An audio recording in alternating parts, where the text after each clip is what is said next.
Welkom aan die volk wat vandag hier vergader voor die aangesig van Jahwe van leerskare. Dit is vandag die 13de volkskonsilie van die geloftevolk in Suid-Afrika. Hierdie aksie het begin in 2009 met die volksvergadering by Heilbron, waar die volk sekere besluite geneem het wat in uitvoering gebring moet word, en ons is nog steeds daarmee besig. Ons oproep na vandagse vergadering geskied op grond van die skrif, en die oproep is in Deuteronomium 16 vers 16 en 17. Daar staan dat ons 3 maal in 'n jaar voor die aangesig van Jahwe moet verskyn op die fees van ongesierde brode, en op die Pinksterfees, die fees van weke, en op die Hittefees. Ons is vandag hier by mekaar op die eerste dag van die fees van ongesierde brode. Toe ons die aand van donderdag, die 2 April, die verbondsmaal of die nagmaal herdenk het, was het op dieselfde dag gewees wat Yeshua byna 2000 jaar gelede die nagmaal ingestel het. Hy het die nagmaal ook op 'n donderdag aand ingestel, en op die Vrydag is hy gefolter, waar die naam Goeie Vrydag vandaan kom. As jy mense jouself seker die vraag kan afvra, hoekom noem hulle dit Goeie Vrydag? Ek weet nie wat die antwoord is nie, maar al gedagte wat ek aan het, is die goeie daad wat Yeshua vir ons gedoen het.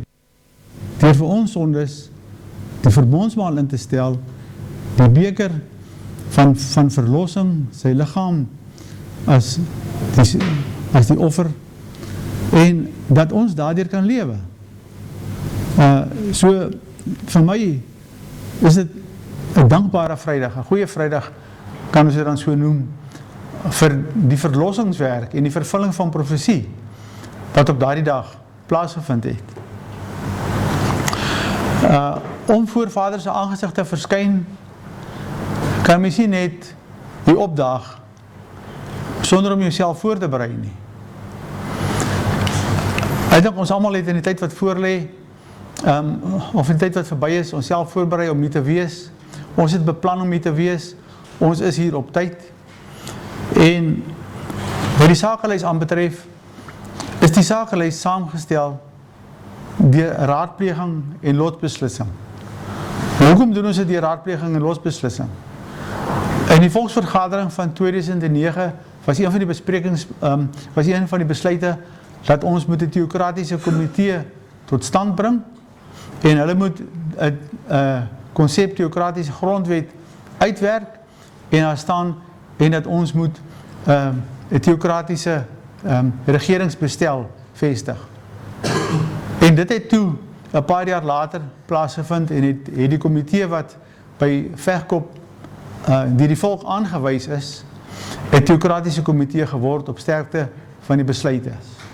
En is nou die 13de volkskonsilie, wat ons toe daarna die volksvergadering so begenoem het, want op die volkskonsilie het ons probeer om meer op geestelike en Bybelse sake klem te lê, en op die volksvergadering met die Hittefees meer op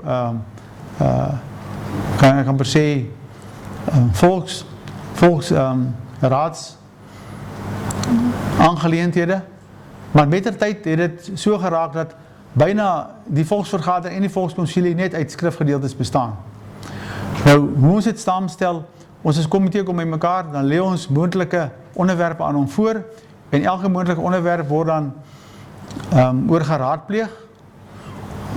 Ons lê die onderwerp aan Vader voor, en die lot word dan beslis of die voorgestelde onderwerp net so moet dien, of aan verander moet word, of nie moet dien nie. En op die manier word die hele sakelys vasgestel, die onderwerp, die spreker en die plek. Die plek is hierdie jaar aangewys as hier by Vryburg, en daarom is ons hier by mekaar, hier naby Vryburg, by die kampterrein, en ons is hier op grond van Deuteronomium 16 vers 16, om voor sy aangesig te verskyn, waar hy ons sal aanwys. En dit is hoe ek daarvan getuig op die oomblik. Ek gaan nie die ordereëlings lees nie, almal ken al die ordereëlings, dit is beskikbaar op die webwerf, ons kan dit vir enige iemand stuur, dit is ook hier beskikbaar op rekenaar, as iemand daarna wil kyk, kan ek vir hom dit uitdruk. Maar ons vergadering is hier vandag op grond van Deuteronomium 16 vers 16, en daarom kan ek hierdie vergadering as amptelik geopen beskou, nie net hier op aarde nie, maar ook in die hemel, want ons is voor ons hemelse Vader se aangesig. So hulle sien wat op die oomblik hier by ons aangaan.